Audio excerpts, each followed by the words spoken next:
My mother was standing in my driveway holding a key to a house that no longer belonged to me. The strange part wasn't that she had the key. I had given it to her years earlier. The strange part was that she was smiling, like this was good news, like this was something I was supposed to celebrate. And standing behind her, carrying a cardboard box through my front door, was my younger sister. The house was mine. I had bought it myself 3 years earlier. No inheritance, no husband, no family money, just 7 years of 14-hour workdays, skipped vacations, second jobs, and a savings account I protected like it was oxygen. Yet somehow, on that warm afternoon in Georgia, everyone seemed to be operating under the assumption that the house belonged to Emily. Everyone except me. I wish I could tell you the house was the worst part. It wasn't. The worst part was realizing that the people I trusted most had spent months making plans for my future without me. And by the time I discovered what they had been doing, they had already convinced themselves it was reasonable. Before we go any further, let us know in the comments where you're watching from. We'd love to hear from you, and don't forget to hit that subscribe button so you never miss any of our upcoming videos. Because this story isn't really about a house, it's about a pattern. A pattern where one child becomes responsible for everyone's problems while another child becomes protected from the consequences of their own decisions. The dangerous thing about family patterns is that they don't feel like patterns when you're living inside them. They feel normal. Until one day they cost you something you can never ignore. I grew up outside Atlanta as the oldest of 2 daughters. Emily was 4 years younger than me. From the outside, our family looked ordinary. Church on Sundays, family dinners, school events, vacation photos. The difference existed in the expectations. When Emily made mistakes, people worried. When I made mistakes, people asked why I hadn't prevented them. When Emily struggled, she received help. When I struggled, I received advice. Nobody ever announced these rules. They simply became reality. At 14, I thought being the responsible daughter was a compliment. At 24, I thought it meant my parents trusted me. At 36, I realized something uncomfortable. Sometimes the person everyone calls strong becomes the person everyone quietly feels entitled to. Well, the first person to notice it wasn't me. It was my best friend, Angela. One night over dinner, she asked me a question. "Why are you always the one fixing things?" I laughed. Because the answer seemed obvious. Because that's what family does. Angela nodded. Then she asked another question. "Who fixes things for you?" I didn't have an answer. Looking back, that should have worried me. By 33, I had built a life I was proud of. Nothing glamorous, nothing flashy, but mine. I had a management position at a logistics company, a small circle of friends, financial stability, and one goal I had worked toward for years, buying a house. Not because I cared about appearances, because I cared about security. I wanted something nobody could take away, so I worked, and worked, and worked. 7 years of sacrifices. 7 years of saying no to things I wanted. 7 years of watching everyone else enjoy life while I chased a future that seemed impossibly far away. Then one day it happened. I got the keys. I remember standing alone in the empty living room listening to the silence. Not lonely silence, ownership silence. The kind of silence that belongs to a place waiting for your life to happen inside it. 3 bedrooms, a backyard, a kitchen that felt too big for one person. It wasn't a mansion, but it felt like victory. The first people I invited over were my parents. My mother cried. My father hugged me. For one brief moment, I felt something I had spent my entire life chasing. Recognition. Not for helping someone else, not for being responsible, for building something of my own. Then Emily arrived. She walked slowly through every room, opening closets, looking out windows, examining the backyard. At the time, her curiosity seemed harmless. Then she stood in the guest room and laughed. "You actually need all this space?" Everyone laughed, including me, because it sounded like a joke. Looking back, it wasn't. The problem with entitlement is that it rarely introduces itself honestly. It arrives disguised as humor. Months passed. Then the comments started. My mother talked about rising rent. My father mentioned housing costs. Emily complained about her apartment. Each conversation seemed unrelated, but together they formed something larger, a story, and the story always ended the same way. Emily needed help. I had extra space. At least that's how they saw it. The first warning came during a phone call with my mother. She mentioned Emily's rent increasing again. I said that was unfortunate. Then she said something that stayed with me. Family should help family when they can. The sentence wasn't wrong. That's what made it dangerous, because some ideas become harmful when they're only expected from one person. At the time, I agreed. Of course I did. I always agreed. That's how patterns survive, not because they're fair, because they're familiar. A few months later, something strange started happening. I would come home and notice small things out of place. A lamp turned on, a cabinet left open, a chair slightly moved. Each thing was tiny, easy to dismiss, until one Saturday afternoon when I came home unexpectedly.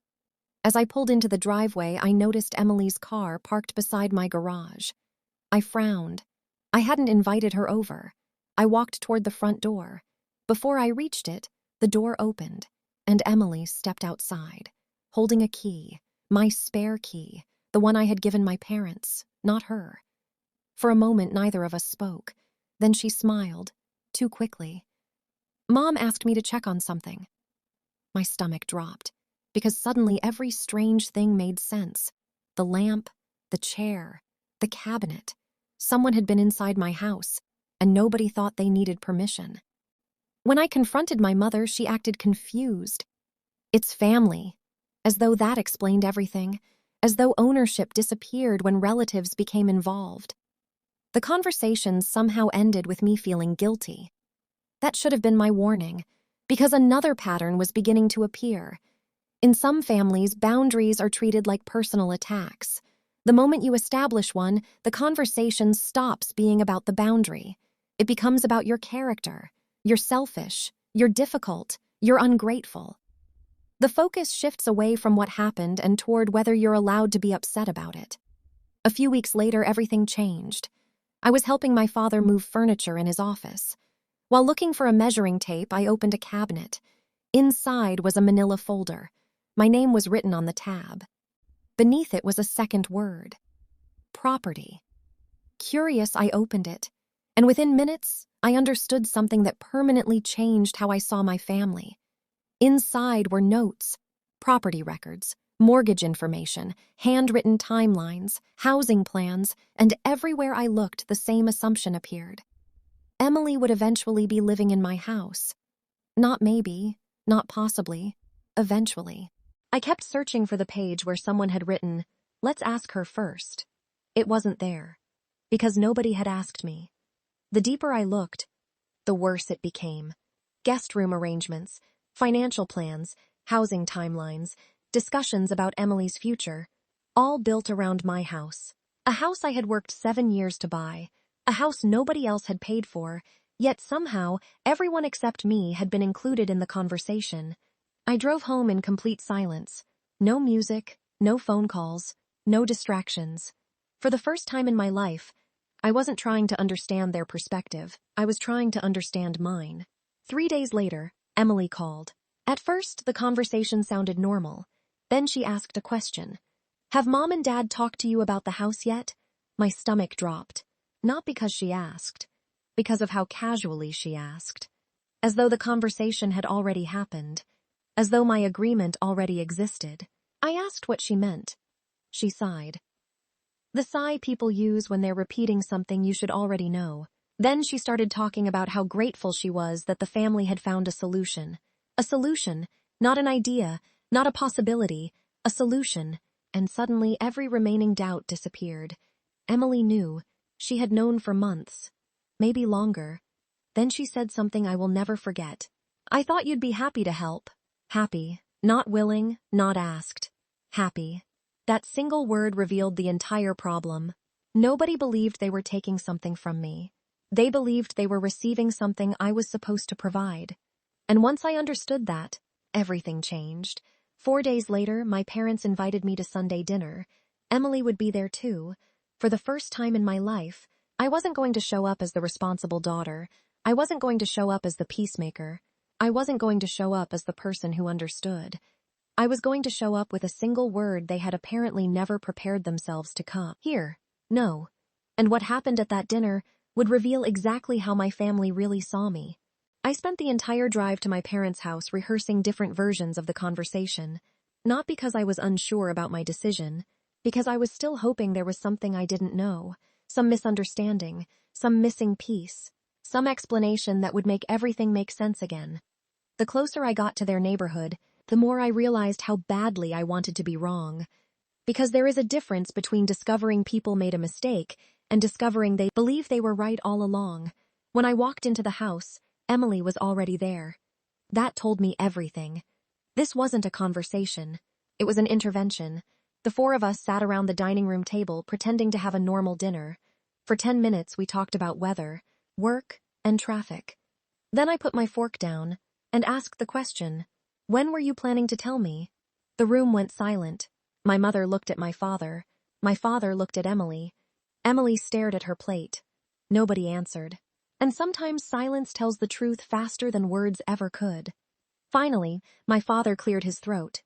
"We didn't think you'd react like this." I stared at him. Because after everything I had discovered, their concern wasn't what they had done. Their concern was my reaction. Psychologists call this reaction management. It's when the focus shifts away from the harmful behavior and onto the emotional response of the person who was harmed. The conversation stops being about the action. It becomes about whether you're allowed to be upset. I could feel it happening in real time. I looked directly at my father. "You discussed my house for months without me." My mother immediately jumped in. "It wasn't like that." "Then tell me what it was like." Nobody spoke, because the truth sounded ridiculous when spoken out loud. My father finally leaned back in his chair. "Emily needs help."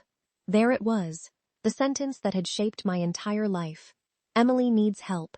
4 words that somehow justified every exception, every excuse, every sacrifice. I looked at him and asked a question nobody expected. Why is her problem my responsibility? The room froze. Because for the first time, nobody had an answer. My mother looked genuinely shocked, as though the question itself was offensive, as though I had violated some invisible family rule simply by asking it. My father shook his head. "You have more than enough room." Not once did anyone ask what I wanted. Not once did anyone acknowledge what I had sacrificed. The conversation always returned to the same place. What Emily needed. What Emily deserved. What Emily should receive. Finally, my father said the word I should have expected. "You're being selfish." That word hit harder than I expected, because I had spent 36 years helping everyone around me. Money, time, support, advice. Family emergencies, last-minute favors, and now the first time I refused, I was selfish. That's when something finally clicked. The role they loved wasn't me. The role they loved was access. Access to my time, my energy, my resources, my willingness to say yes. And the moment access disappeared, so did their approval. I turned toward Emily. "Did you ever think about asking me?" For a moment, she looked uncomfortable. Then she shrugged. "I assumed you'd want to help." Assumed. That word again. Nobody asked, because nobody believed they needed to. That was the betrayal. Not the house. The certainty. The certainty that my answer already belonged to them. I took a deep breath, looked at all 3 of them, and said the word they had apparently never prepared themselves to hear. No. Nobody moved, so I said it again. No. Emily is not moving into my house. No. Nobody is taking ownership of anything. No. The conversation is over. The reaction was immediate. My mother started crying. My father became angry.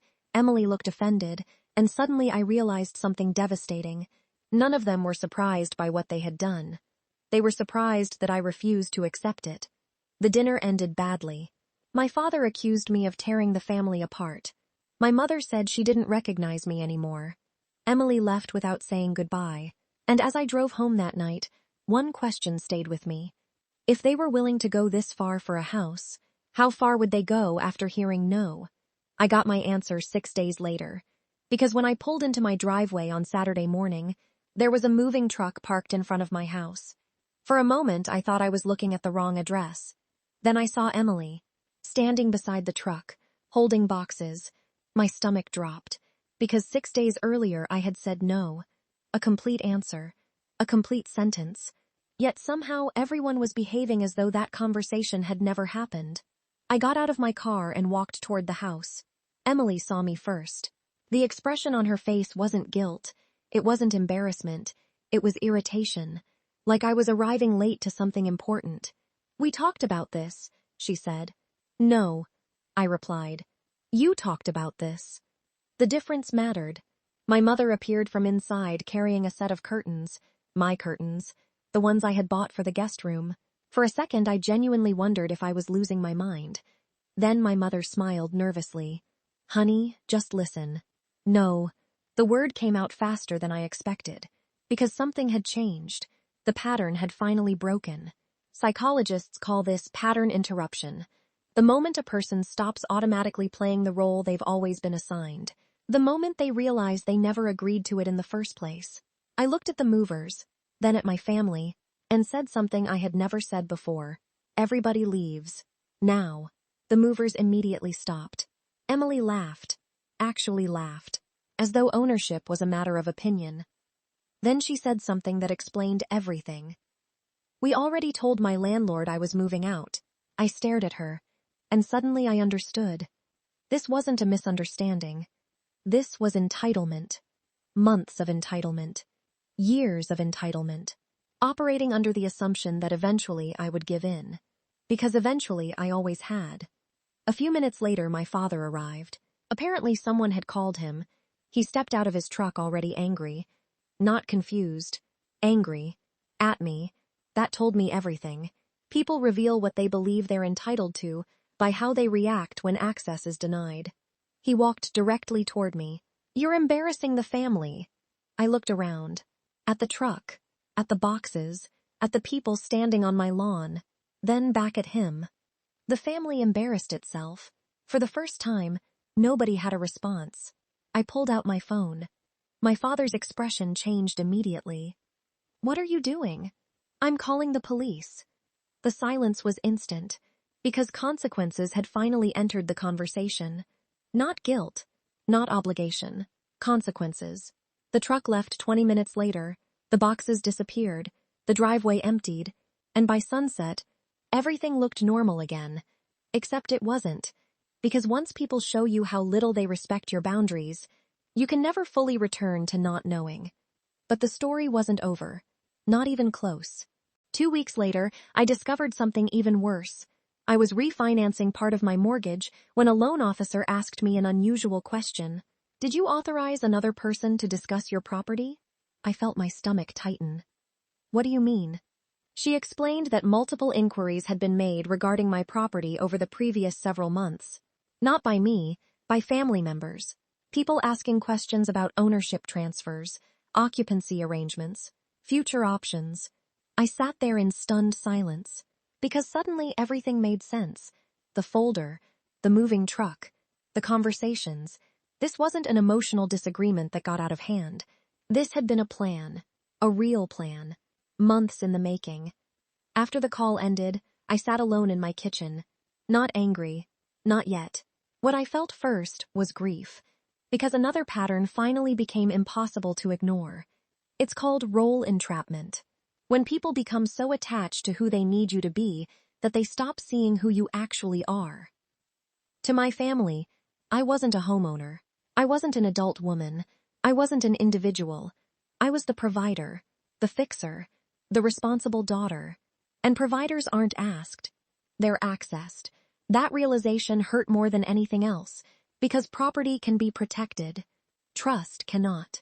The next day I met with an attorney. After reviewing everything, he leaned back in his chair and said something simple. "Your boundaries have been treated like suggestions." That sentence described my entire life. I changed every lock on the house, every single one. As the locksmith worked, I sat on the porch watching old keys become useless, and something about that felt symbolic. Not just for the house, for everything. The backlash arrived quickly. Phone calls, texts, messages from relatives. People who knew just enough to have opinions, but not enough to know the truth. The message was always the same. You're hurting the family. You're taking this too far. You're being unreasonable. What nobody asked was why. Why a moving truck showed up after I said no. Why people were discussing my property without permission. Why my boundaries existed. Because answering those questions would require admitting something uncomfortable. I wasn't the problem. The system was. 3 months later, my father asked to meet for coffee. For the first time since everything happened. I almost said no, but there was one question I still needed answered. Why? Why did everyone believe they were entitled to something I had spent years building? His answer changed everything. We sat in silence for a long moment before he finally spoke. Your sister always struggled. I said nothing. Whenever she had a problem, somebody had to help. Another pause. Then he looked at me. And you never needed help. That was it. The answer. Not greed, not hatred. Something more painful. My family hadn't spent decades valuing Emily more. They had spent decades assuming I needed less. Over time, that assumption became permission. Permission to expect more from me. Permission to ask more from me. Permission to sacrifice my needs before sacrificing anyone else's. Psychologists call this competence punishment. The stronger a person appears, the less support they receive. Eventually, their strength becomes an excuse for neglect. My father looked down at his coffee. We always thought you'd be okay. And suddenly everything made sense. Every holiday, every emergency, every sacrifice. The pattern wasn't that Emily was chosen. The pattern was that I wasn't considered. And somehow that hurt even more. 6 months later, Emily lost her apartment again. The old version of me would have received the first phone call. The old version of me would have become the solution. This time the phone never rang. Because something had changed. I was no longer available to solve problems that weren't mine. And something surprising happened. The family adapted. My parents helped Emily find temporary housing. Emily found another job. Life moved forward. Nobody lost a house. Nobody lost a future. The crisis everyone claimed only I could solve turned out to be completely solvable without me. And that was the most satisfying part of all. Because the best revenge wasn't making them suffer. The best revenge was refusing to rescue them. Today, I'm 40 years old. I still live in the same house. The guest room became a home office. The backyard is fuller. The locks haven't changed since. My relationship with my family survived. But it looks different now. Smaller. Healthier. Built on actual boundaries instead of silent expectations. The house was never the real story. The house simply exposed the pattern. The real story was about a daughter who spent 36 years believing love meant saying yes. And what happened when she finally discovered that sometimes the healthiest word in the English language is no. Because what they almost took from me wasn't a house. It was my sense of self. And looking back now, that's the thing I'm most grateful I got back. Myself. Before I let you go, I want to ask you something. Have you ever been the responsible person in your family? The one everyone depended on? The one expected to solve problems that weren't yours? Let us know in the comments below. And if this story resonated with you, subscribe to Breaking Quiet Patterns so the next story finds you. Until next time, stay aware, stay grounded, and remember, sometimes the pattern only breaks when someone finally says no.